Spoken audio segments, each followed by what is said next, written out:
شرفا کا لباس سنت کے مطابق ہے، شریعت کے مطابق ہے، جو سنت نہ مٹاتا ہو، تو سادہ ڈھیلا ڈالا، جیسے دعوت اسلامی والوں کا الحمدللہ مدنی حلیہ ہے، اسی طرح ہمارے علماء کرام اور ائمہ کرام جو سادہ سا لباس زیب تن فرماتے ہیں، تو اس طرح کا لباس پہن کر مسجد میں جائے۔ ظاہر ہے ہمارے امام صاحبان پینٹ شرٹ پہن کر تو مسجد میں امامت نہیں فرماتے، ہے نا، سادہ لباس زیب تن فرماتے ہیں۔ تو یہ جیسے میں نے مدنی حلیہ، تو ہمارے یہاں تو اگر ایک وردی ہے دعوت اسلامی کے سفید لباس ہو، تو اگر رنگین لباس بھی پہنا ہے تو کوئی حرج نہیں ہے، گناہ نہیں ہے۔ رنگین لباس شوخ نہ ہو، لباس شہرت نہ ہو، لباس شہرت کی اجازت نہیں ہے، نہ ایسا لباس پہننا یا ایسا حلیہ بنانا کہ لوگ انگلی اٹھائیں، یہ جائز نہیں ہے، یہ لباس شہرت کہلاتا ہے۔ اور ایک روایت کے مطابق کہ لباس شہرت میں قیامت کے دن آگ لگا دی جائے گی، اس کے جسم پہ ہوگا وہ، اور اس میں آگ لگا دی جائے گی لباس شہرت میں۔ تو آج کل لباس شہرت بھی لوگ پہنتے ہی ہیں،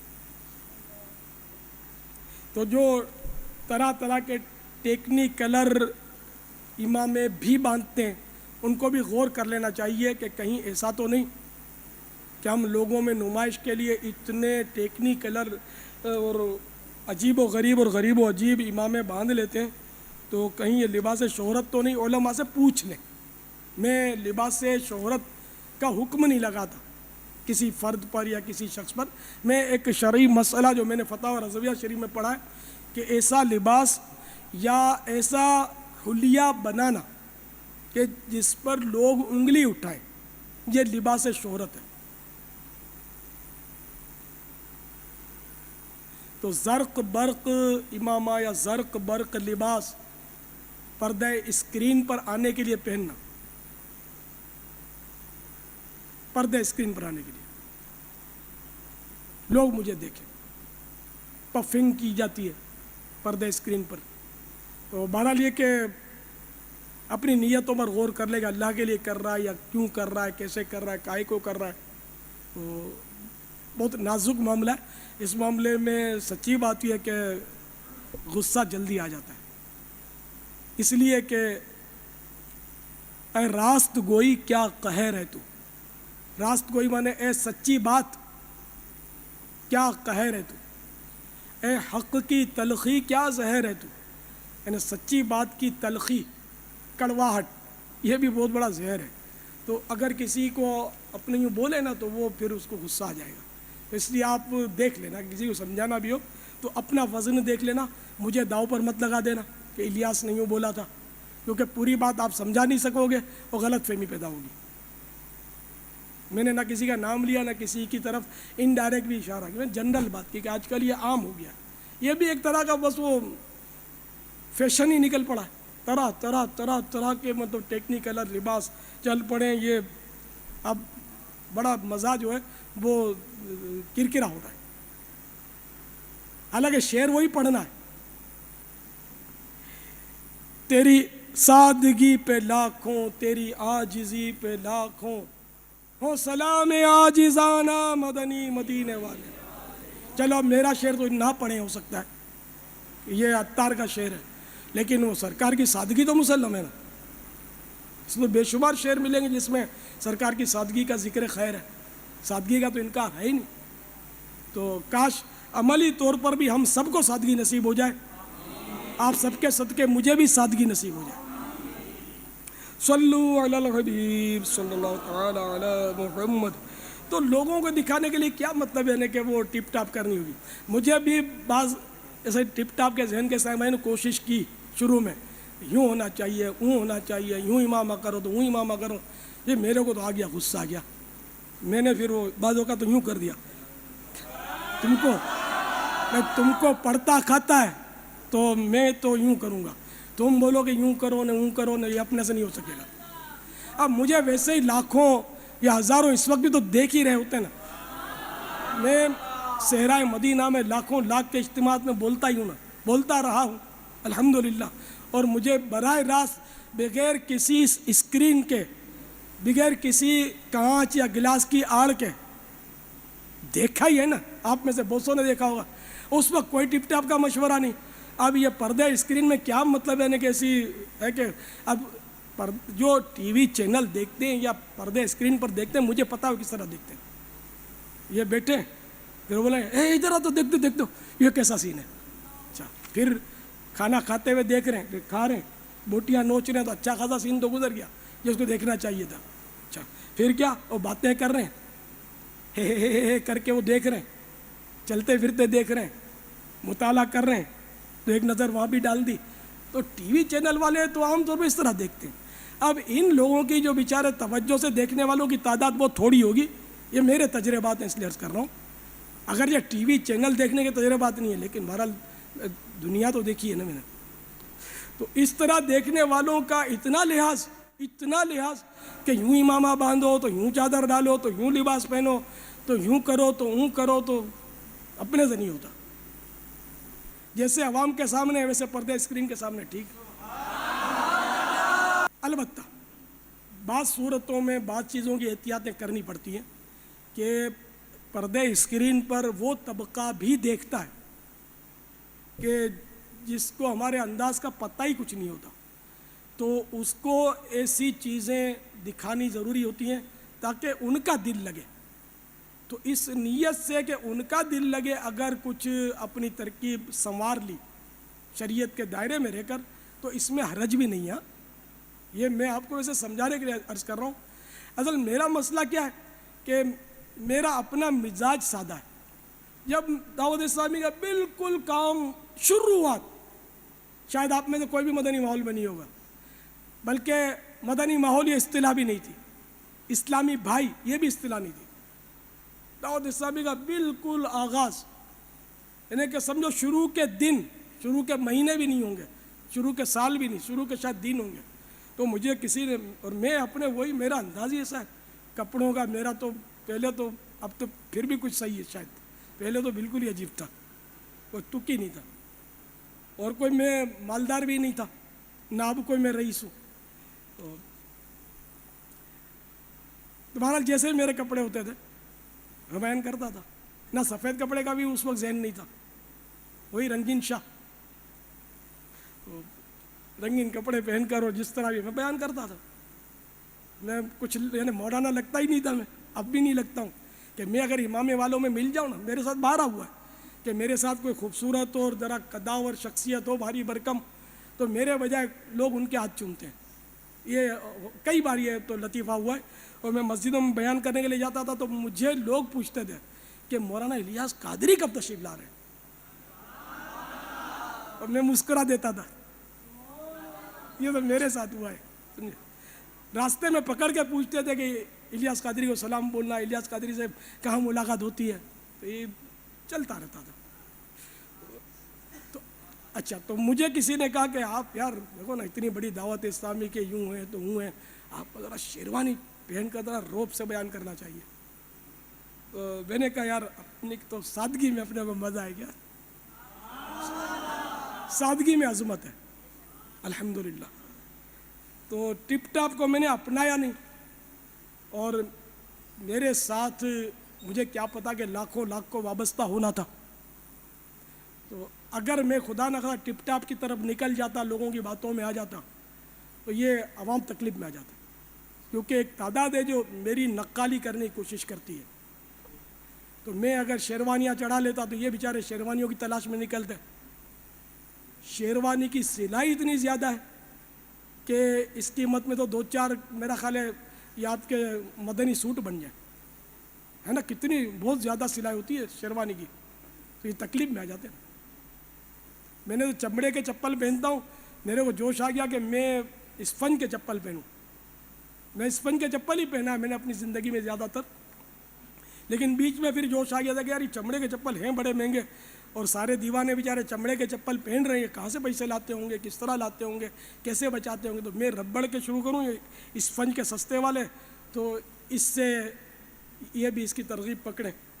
مگر وہ پھر میں چل نہیں سکا, چلتے چلتے اس کی پٹی ٹوٹ جاتی ہے. ایک تو پٹی ٹوٹ جاتی ہے بعضوں کا, تو بڑی آزمائش. دوسرے کہ اگر گندے پانی میں پاؤں پڑا تو اس چپل کے اندر سے وہ پٹی کی جگہ سے پانی اوپر آ جاتا ہے, بعضوں کا اکثر آ جاتا ہے. تو بڑی مطلب کوفت ہوتی ہے، یا وہ پانی یا کیچڑ ہے تو وہ پھچ پھچ کر کے چھینٹے پیچھے پاجامے پہ اور کرتے کے پچھلے دامن پر اڑ کے آتے ہیں۔ یہ جو ہوائی چپل پہنتے ہیں اس کا تجربہ 100% ہوگا سب کو انشاءاللہ جو پہنتے ہیں ان کو، ٹھیک ہے نا؟ تو اس لیے پھر مجبوراً پھر میں چمڑے کے چپل پر آ گیا، پھر چمڑے کے چپل میں بہرحال عافیت ہے۔ تو جس کے پیچھے 4 آدمی ہو نا اس کو یہ سوچنا چاہیے کہ ہمدردی کرنی چاہیے کہ میرے کو جو لوگ محبت کرتے ہیں، میری نقالی کوشش کرتے ہیں، تو ان کے لیے زیادہ سے زیادہ آسانیاں مہیا کرے، مشکلات کھڑی نہ کرے، ان کو خرچوں میں نہ اتارے۔ اب دعوت اسلامی میں تو غریبوں کی تعداد زیادہ ہے، 99.9 غریب ہی غریب، غریب ہی غریب، غریب ہی غریب۔ اربوں پتی خربوں پتی تھوڑی اعتکاف کریں گے یا آپ کے درمیان آ کے بیٹھیں گے، بڑا مشکل ہے، بہت مشکل ہے۔ ٹی وی چینل پر بھی سن لیں تو ان کی مہربانی ہے، ان کو اتنا ٹائم کہاں ہوتا ہے، وہ پیسے گننے سے فرصت نہیں پاتے بیچارے۔ اور میں عجیب و غریب آدمی ہوں، ان کا جب دیکھو رد کرتا رہتا ہوں مالداروں کا، وہ آپ سنتے ہی رہتے ہوں گے، کیونکہ مطلب میرا مزاج جو ہے نا عجیب و غریب ہے، پیسوں کا جذبہ نہیں ہے کہ مجھے کوئی لاکھوں روپے کروڑوں روپے تحفے میں دے دے، الحمدللہ تو ضرورت بھی نہیں ہے، میرے کام ہوتے رہتے ہیں۔ میں تو ویسے خود اتنا مالدار ہوں کہ میرے کام رکتے نہیں، الحمدللہ۔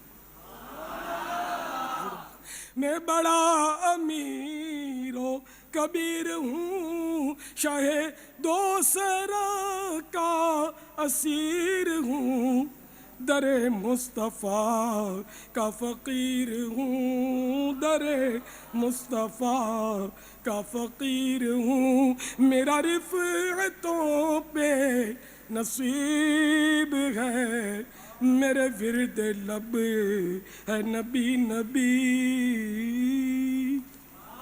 صلی اللہ تعالی علیہ وآلہ وسلم، صلو علی الحبیب۔ الحمد للہ رب العالمین، والصلاة والسلام علی سید المرسلین، یا ارحم الراحمین، یا ارحم الراحمین، یا ارحم الراحمین، یا ربنا یا ربنا یا ربنا یا ربنا یا ربنا، یا اللہ یا رحمان یا رحیم، جزا اللہ عنا سیدنا و مولانا محمدا صلی اللہ تعالی علیہ وآلہ وسلم ما هو اہلہ، اللہم انت السلام ومنک السلام وإلیک یرجع السلام، حینا ربنا بالسلام وادخلنا دارک دار السلام، تبارکت ربنا وتعالیت یا ذا الجلال والإکرام، اللهم إنك عفو كريم تحب العفو فاعف عنا يا غفور يا غفور يا غفور، یا رب المصطفیٰ جل جلالہ وصلی اللہ تعالی علیہ وآلہ وسلم ہم سب کے گناہوں کو معاف فرما۔ یا اللہ ہمارے ماں باپ کی اور ساری امت کی مغفرت فرما۔ اے پروردگار، اے اللہ جن خوش نصیبوں کو تو نے جہنم سے آزاد کیا انہی کا صدقہ ہم کو بھی جہنم سے آزادی نصیب کر دے۔ ہم نہیں جانتے کہ ہمیں جہنم سے آزادی ملی یا نہیں، اے اللہ ہم یہ بھی نہیں جانتے کہ ہمارا خاتمہ کیسا ہوگا۔ یا اللہ تیری خفیہ تدبیر ہمارے بارے میں کیا ہے ہمیں نہیں معلوم، پروردگار ہمارے حال پر رحم کر، ہماری کمزوری اور ناتوانی پر کرم کر دے، اور اے اللہ ہمارا ایمان پر خاتمہ مقدر فرما دے، زہ نصیب کہ ایمان و عافیت کے ساتھ مدینے میں شہادت نصیب ہو جائے۔ مولا جنت البقیع میں مدفن دے دے، جنت الفردوس میں اپنے پیارے حبیب صلی اللہ تعالی علیہ وآلہ وسلم کا پڑوس عطا فرما۔ یا اللہ ہمیں عذاب قبر نہ دینا، مولا ہم نہیں برداشت کر سکیں گے۔ یا اللہ کھٹمل مچھر کاٹتے ہیں تو برداشت نہیں ہوتا، تو اگر تیری ناراضی کی صورت میں قبر میں سانپ اور بچھو لپٹ گئے تو کیسے سہا جا سکے گا؟ اے اللہ، قبر کی وحشت اور تنگی میں کیسے گزارا ہوگا؟ اے مولا، ہماری قبر کو حد نظر تک وسیع فرمانا، ہماری قبر کو عذاب سے خالی کرنا۔ الہ العالمین، ہماری قبر میں جنت کی کھڑکی کھلی رہے، جنت کا بچھونا بچھے، جنت کا لباس ملے۔ اے اللہ، ہماری قبروں پر رحمت اور رضوان کے پھول برسیں۔ اے مولا کریم، ہماری قبر جنت کا باغ بن جائے۔ الہ العالمین، ہماری قبر اپنے پیارے حبیب کے جلووں سے بسا دینا۔ یا اللہ، ہمارے مریضوں کو صحت دے دے۔ الہ العالمین، ہمارے تنگ دستوں کو فراخ دستی دے، ہمارے مقروضوں کو بار کرز سے سبک دوش فرما۔ یا اللہ، خصوصاً ہمارے ملک پاکستان کو استحکام عطا فرما۔ اے اللہ، ہمارے ملک پاکستان کو اندرونی اور بیرونی سازشوں سے محفوظ فرما۔ یا اللہ، ہمارے گناہوں کی سزا ہے کہ ڈکیتیاں بڑھ گئیں، چوریاں بڑھ گئیں، مہنگائیاں بڑھ گئیں، غربت افلاس کا دور دورہ ہے، اور بیچارے غریب بہت تکلیف میں ہیں۔ اے مولا، ہم گناہوں سے توبہ کرتے ہیں، پروردگار ہمارے گناہ معاف کر دے، دنیا اور آخرت کی بھلائیاں دے دے میرے مالک۔ غریبوں پر رحم فرما، ان کی روزیوں میں برکت دے دے۔ اے اللہ، مہنگائی، کمر توڑ مہنگائی میں اے اللہ مقابلے کی سخت دے دے، قناعت کی نعمت دے دے، اور اے اللہ ہمارے تاجروں کو بھی توفیق دے کہ وہ زیادہ نفع کمانے کی حرص سے باز آئیں، لوٹ مار سے باز آئیں، اور غریب مسلمانوں کو سستا سودا بیچیں، کم نفعے پر قناعت کر لیں، ایسی توفیق دے دے۔ اے اللہ، ہمیں خوشحال کر دے۔ یا اللہ، عالم اسلام پر اپنا فضل و کرم فرما۔ الہی، جہاں جہاں مسلمان آباد ہیں ان کی حفاظت فرما، تکلیفوں، مصیبتوں، پریشانیوں سے بچا۔ اے اللہ، جن مسلمانوں کی جائز مرادیں ہیں ان کے حق میں بہتر فرما، ہم سب کے حق میں بہتریاں فرما۔ اے اللہ، اس مدنی چینل کے ذریعے اور انٹرنیٹ کے ذریعے بھی جو مسلمان ہمارے ساتھ دعا میں شریک ہیں، ان کے حق میں بھی یہ دعائیں مستجاب فرما۔ جو شریک نہیں ہیں ان کے حق میں بھی قبول فرما، سب کو دونوں جہاں کی بھلائیاں نصیب فرما۔ ان اللہ وملائکتہ یصلون علی النبی یا ایھا الذین آمنوا صلوا علیہ وسلموا تسلیما۔ صلی اللہ علی النبی الامی وآلہ صلی اللہ علیہ وسلم صلاۃ و سلام علیک یا سیدی یا سیدی یا سیدی، یا مکی یا مدنی یا عربی یا قرشی یا ہاشمی یا مطلبی یا رسول اللہ۔ سبحان ربک رب العزت عما یصفون، وسلام علی المرسلین والحمد للہ رب العالمین۔